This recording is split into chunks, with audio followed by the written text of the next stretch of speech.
Hello and welcome to this ET Now special. I'm Nayantara. We've got a real treat for you. For the first time ever, the co-founders of Byju's in one frame. We've got Byju Raveendran as well as Divya Gokulnath right here on ET Now for the first time ever, both of them together. Thank you so much for joining us. It's of course on the occasion of Teachers' Day. Both of you were teachers first, and now you're running India's most valuable startup, the world's most valuable edtech startup. Welcome to ET Now. Thank you for the interview. Byju, I'm going to come to you first. I would imagine Teachers' Day is special for you. Urban legend has it that when you started out, you were literally filling stadiums, and then, in a coffee shop, it was noticed how popular you were becoming among students, and the stadiums were being filled out, and that's how your entrepreneurial journey started. But looking back, your initial days as a teacher, how important were they so that today you're leading the most valuable startup in the country? Starting as a teacher have helped us to create everything student-centric. While creating the product, while making the go-to-market strategy, we have kept students in mind. And that's been the clear reason for the relative success which we have seen.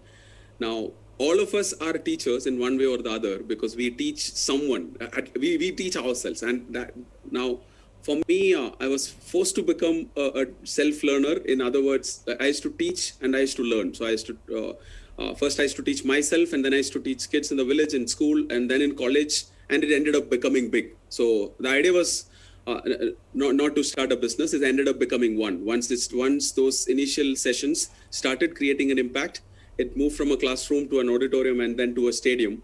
Still in that pursuit of how to make it bigger, more importantly, better. All of us will have a few teachers, those who made a huge difference in our lives in terms of, and it's unfortunately one of the most underappreciated jobs, though it's one of the most satisfying jobs, because eventually for every teacher, the success is when their students become successful. Now, they see success through their student success. So I would want to call out on this day that let's appreciate teaching, let's appreciate all our teachers. And they have a huge role to play in our growth, in country's growth.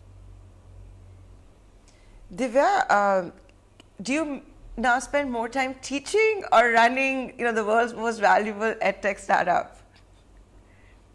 So, Nayantara, teaching is the first job, right, for me, and I started out my career as a teacher. I would say student first, student of Byju, then teacher, and then multiple other things. But teaching is something we never left, both of us, right along the way. Every time we find time, every time there's a launch of a new product, we make sure that we are part of the content teaching core, the education part of the product. And even last year when there was a shutdown, we got back to creating a little studio for ourselves from home itself, and we started teaching. So if you ask me today, most of the time is about the company and the larger plans ahead. But whenever we find time, we make sure that we are teaching, because that's something that we started out with. And I think not just for us, right, the opportunity for the country, because the golden age of teaching is coming back. And like Byju said, this was underappreciated for far too long. And right now, teachers have literally entered the homes of every family, right, because with online schools. And there is this whole newfound respect for them. And I speak as a parent. We understand how difficult it is. They're defining the future of our children. So that being said, I think teaching is something that is gaining importance each and every day, and that's something that we enjoy doing even now. So Byju, how much time are you able to spend, let's say, in a week or a month teaching? Unfortunately, I don't get as much time as before in teaching, but I'll say I've created a lot of teachers, those who I would want to believe are better than me, and because of which, even when I get time, I don't need to teach today. Though I miss those days when I used to teach to large number of students, and today it's mostly today I don't get to teach in person, and that's something which I regret. So. But aren't you teaching something new, which is running a business or teaching teachers how to teach in the online era, Byju? Yeah, indirectly, we are creating a lot of teachers through Byju's core business as well as the acquired ones. I'm very happy to tell you that in the last 12 months, we have created like more than 12,000 new teaching jobs. Those who teach from India, small towns in India, to students across the world. And it's, you might think that students in US, students in UK, or parents over there, are they happy learning from Indian teachers? For subjects like math and coding, there is no disadvantage. It's a huge advantage, and it's not just the cost arbitrage, but the quality arbitrage. So high quality teachers. So we are attracting a lot of high quality graduates to come back to teaching, like something which otherwise they wouldn't have got an opportunity. And they like currently it's at a scale where we are conducting more than 40,000 live sessions on a daily basis, teaching from India to students across the world. And that's I see that as a big opportunity. Like if we are able to scale that well, we will end up having hundreds of thousands of teachers. As Divya told, that this couldn't have been done 5 years back, 10 years back, but now on both sides, teachers are able to teach from, they have the convenience, flexibility. And one thing special over there is there's 100% women teachers, for most of them underemployed. And today they have an opportunity and they take a lot of pride, a lot of ownership in teaching like that. And that's creating a positive impact, not just in India, but globally now, like at a small scale, but the potential is huge for that. And the potential is so big because if you look at the numbers, while half our graduates are women, only 23% of them are in the workforce. So there's a huge untapped potential. And like Byju said, right, this is so flexible that women are able to now literally balance both work and family, and also have a very highly respected job of teaching.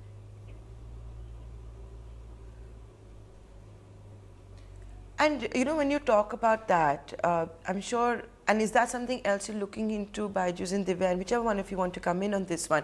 There are a lot of people who may want to teach, but could not teach earlier because they had full-time jobs or other responsibilities. But with the internet being a great leveler, they can follow their passion and teach. It could be their hobbies, it could be something that they enjoy teaching, whether it's maths or whether it's even music. Byju's? You're exactly right. Today, like anyone can, you can just go online and start teaching things which you really love or things which you are passionate about. And that's how, which was not possible. And what has happened is in the last, compared to a few decades back, today the things have worsened in our smaller towns because graduates are they're moving on to bigger cities. So it's not just about finding good teachers. Sometimes it's a challenge to find teachers itself in our villages and in small towns. So this gives an opportunity, and teaching online is enabling more and more graduates to take up teaching and to teach from India to India and India to the world. So and that's not just math. It can be previously like if you want to teach music, maybe finding enough students in the vicinity in the offline world will be a challenge. But today, so it's on one side, it's creating a big impact on teachers. It's also for students also to find to learn something which is even outside curriculum. Finding a teacher online is a lot simpler now, whether it's math, music, yoga, anything, right? So like you will find two models scaling. One is large companies creating this high quality content, enabling students to learn on their own,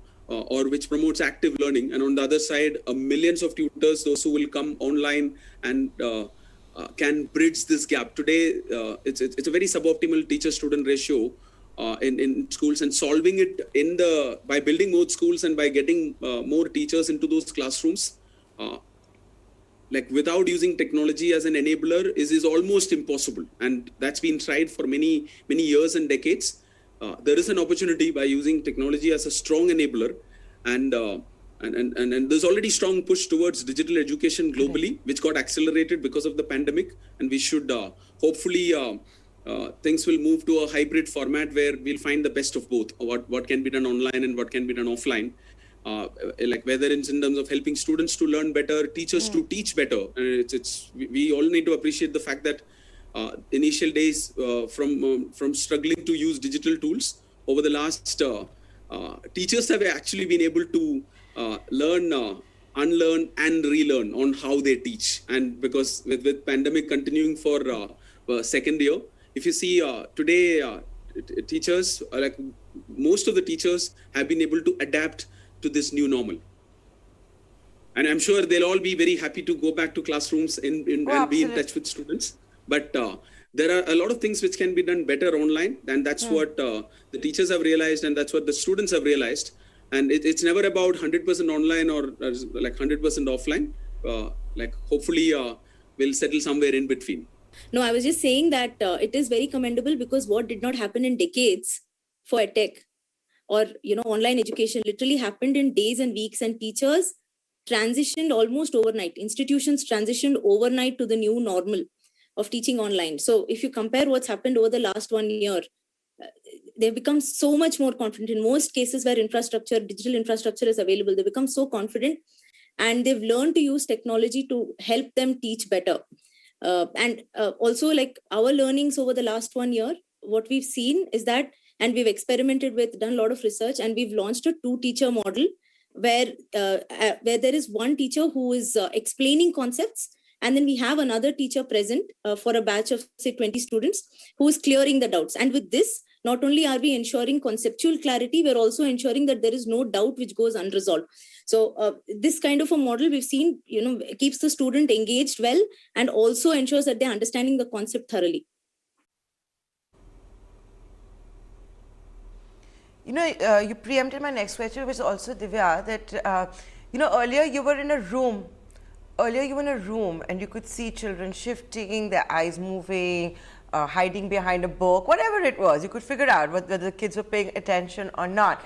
Divya, how difficult is it to figure that out today online? Because they could be looking at a screen, but their mind may be completely elsewhere. Yes. So wherever the mind is, whether it's offline or online, frankly, you can't make out, right? But I think if you can give them content in the right format, if you can engage them, and that's where technology helps you, because you can use tools to make it like a movie-like video with game-like interactions, interactive quizzes, polls. It allows for all of that. So if you can automatically engage the student, so it's not about, frankly, because I've taught in both formats, Byju's taught in both formats, right? It's not about the mode of teaching so much so as how we are teaching and how we are using technology to help us become better teachers. And can we help students be more engaged? And we've seen that attention spans go up when you make it very enjoyable for them. So I think it's about the right kind of format. Plus, if we have a platform, which is what we've developed, where you can see the students at the same time, and you're teaching them, and even if you look at this, right, in a aided classroom, a tech-aided classroom, you're always facing the student. You don't need to turn your back. You're always facing the student. You can gauge their interactions. Plus, you can use interactives and teach.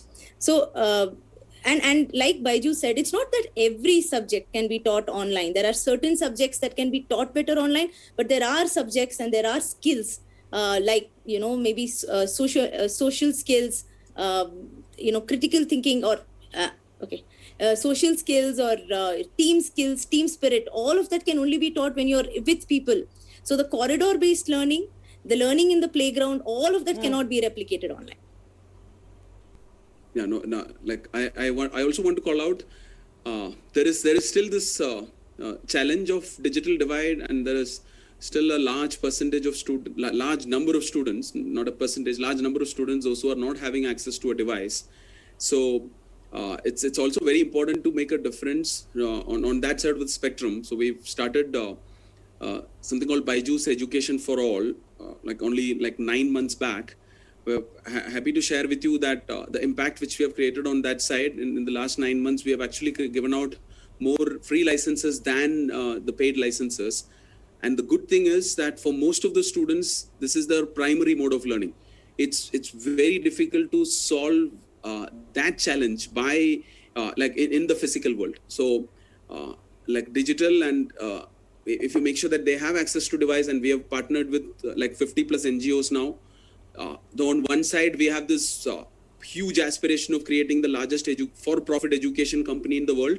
On the other side, I will call it a success only when we are able to make a difference on the other end of the spectrum, where we have an opportunity because of our format, because of the model which we offer. We have an opportunity and responsibility to create one of the largest not-for-profit education initiatives also. So, though it started only in the last year, the response which we have seen on that side is as encouraging as the growth which we see on the for-profit side. And the good part is we are able to do this without cannibalizing the for-profit business, because what we monetize is our product in English. We have created our products in 7 regional languages, now increasing that to 9. And that's making a big difference to the other end of the spectrum. And there is, we strongly believe we have the skill and the will to make that difference. And only then we will call it a success.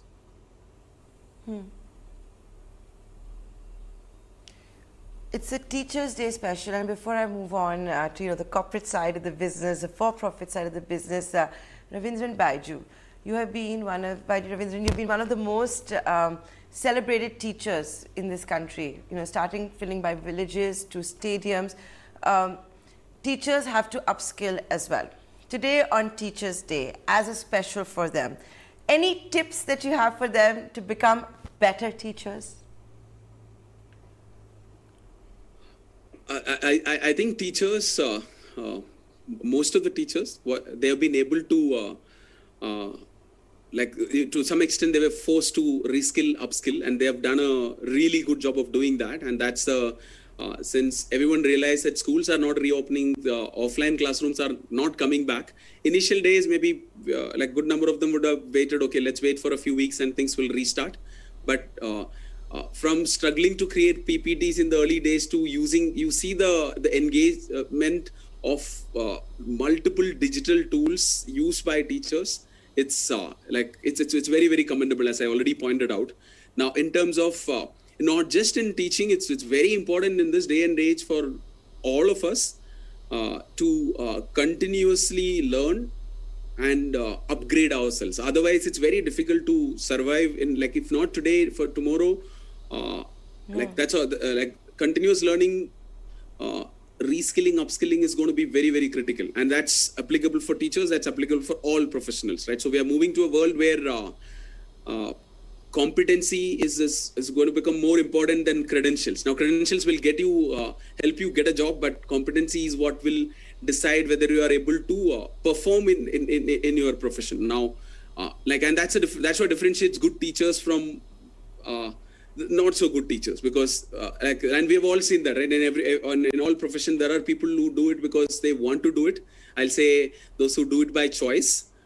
Now, teaching is something so special. Teaching is something which is if we can create more and more teachers, those who are doing it by choice, and that's where, if you take a look at most of the countries where those who rank among the top 10, top 20 in all the student rankings, one thing which you will see is that the teaching is very difficult to get into. Teachers are paid better than most of the other professions. If you take a look at the Scandinavian countries, now I know in a large country like ours, it's impossible to solve it like that, because it's we have more number of students in schools than anywhere in the world. Solving it just by having more and more teachers and building more schools is not the way to do it. That's where the right format of digital education. How do we create the classrooms of tomorrow which are technology enabled? Teachers have a very important role to play, right? But it's not to replace teachers. How can we enable teachers to become better at it? How can we help them personalize the way they deliver the sessions? Though it's when there are 20 students, it's impossible to do that. And I will never blame teachers for that. So, it's a blessing in disguise, for this sector, what has happened in the last 15 months, without forgetting the fact that still a lot of students, those who missed out because of the digital divide, we still need to figure out a way to bridge the learning gap which they have suffered because of it's almost like 1 year or 2 year of learning loss. That's where we are figuring out how we can make in a small way, we can make some difference to that segment. So Divya, as schools start to reopen as well, you've been talking about the digital divide, you're talking about the hybrid model. So as schools start to reopen, how do you see this sector re-rate itself or reinvent itself?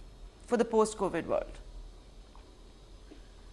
So schools, I expect still to go back to mostly offline, though for learning at home and also for teachers to have some idea about what is happening outside classrooms, because what teachers teach in the classroom is important, but how students learn at home, and that's where you will see more and more online is going to become more mainstream. So the right blend of synchronous learning, which will happen offline in classrooms, and asynchronous learning, where students take initiative in learning, and that's kind of most of us forget the fact that what teachers teach in a classroom is important, and we can give 50% weightage to it. Other 50% is all about how we enable students to learn on their own. So we need to create students where the control is with the students. All of us, or teachers, schools, institutions, all should play supporting role. That's the right format of learning, and that should be the future of learning. Why? Because 21st century literates are not the ones who can't read and write. They are the ones who can't learn, unlearn, and relearn. How do you get the next generation ready for the unforeseen jobs of tomorrow? Like if you go by most of the reports, you will realize that good percentage of jobs, majority of the jobs, like which today someone who's entering in school will take up, they are not even defined. How will you get them ready? Curriculums will always struggle to catch up with the changing needs. As I come to the end of this interview, I thought I'll ask both of you this one by one. Byju, who was your favorite teacher, and anything you'd like to say? I don't want to name a single teacher. I across many years in school and college, there are a few teachers who made me love that subject. It's normally like this, right? You like a teacher, you like the subject, and then you go deep in it, right? So I don't want to call out a single name, but there are so many teachers. Divya, and you would like to come in, or the same thoughts? Huge role, but I will specify two. One is my father, my first teacher. Like all parents are their child's first teacher. He taught me biology, and hence my love for that subject. And my other teacher sitting across the screen here, who taught me math and made me fall in love with the subject, because it was an eye opener the way it happened, and the way we learned. And the first class, I knew that this is not the way I've learned math before. This is not the way I've approached an exam before. So to both of them, because frankly, a woman is supported by so many women, but in my case, there are two equally strong men who have supported me completely. Both played multiple roles: teachers, parents, colleagues. So that's then I will thank both of them then. Now, Byju, think very carefully what I'm asking you. Who was your favorite student? I have an easy answer. All my co-founders are my, there are not one but 6 of them actually. And to name them, I can tell you that since Divya is sitting here, I'll start with Divya. But Divya, Mrina, you don't leave anybody out, okay? You'll get Vinay, Praveen. So no, I won't forget, because they have been, they are the ones who I want to kind of appreciate how they have actually created this company. I have not done much. It's completely done by them. And my name is there on the brand. Because of that, maybe like all entrepreneurs get undue credit for what they do. But in our case, they are the 6 of my favorite students, those who actually created the company. So Divya, Anita, Mrinal, Praveen, and Vinay. And there are many more students, like most of the 300 employees, they were my students. And this has created such a, I'll say they all joined for right reasons. We were very small. We were not on one side, you could have thought that, it's a tuition class, but they all decided to join at that point of time, leaving their high flying careers, most of them, and took a big bet on maybe their teacher at that point of time. And results are there for everyone to see. And you will see us creating a much, much bigger. Last 10 years have been good, but I'm sure the next 10 is going to be better.